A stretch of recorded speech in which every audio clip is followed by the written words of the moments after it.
Hello everyone, কি অবস্থা সবার? তো সব সময় অনেক ধরনের ব্লগ করা হয়, কিন্তু আজকের ব্লগটা একটু অন্যরকম। আমার সাথে একটা ঘটনা ঘটেছে, প্লাস অতীত একটা এই শ্যাম্পু নিয়ে একটা ঘটনা হয়েছে আর কি। এটা নিয়ে আজকে আমি এই পুরো ব্লগটাতে বলবো আর কি, আপনাদের সাথে শেয়ার করব।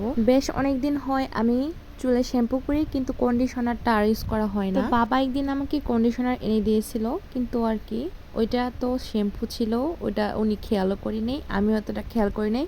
তো ভাবছি যে ওইটা হয়তো বা শ্যাম্পু, তো ওইটা নিয়ে আমি স্নান করতে চলে গেলাম। শ্যাম্পু চুলে ইউজ করলে তো ফেনা হয়, তো কন্ডিশনারটা ইউজ করলে কিন্তু ফেনা হয় না। তো আমি এই বড় হয়েই দুইটা শ্যাম্পু নিয়ে চলে গিয়েছিলাম স্নান করতে, যেহেতু ভাবছি যে একটা শ্যাম্পু হয়তো বা আরেকটা কন্ডিশনার, কিন্তু আসলে না, ওখানে দুইটাই শ্যাম্পু ছিল। আমি কন্ডিশনার ভেবে যত ইউজ করতেছিলাম তত খালি ফেনা বাড়তেছে, কারণ ফেনা তো বাড়বে, ওটা তো কন্ডিশনার না, ওটা হচ্ছে শ্যাম্পু। আর ছোটবেলায় সেম আমি এটার উল্টা কাজ করি। ছোটবেলায় আমি স্নান করতে গিয়েছিলাম, তো ভাবছি যে ওইটা মনে হয় শ্যাম্পু, কিন্তু দুঃখের কথা হচ্ছে ওইটা যত মাথাতে ইউজ করি কিন্তু ফেনায় উঠতেছিল না।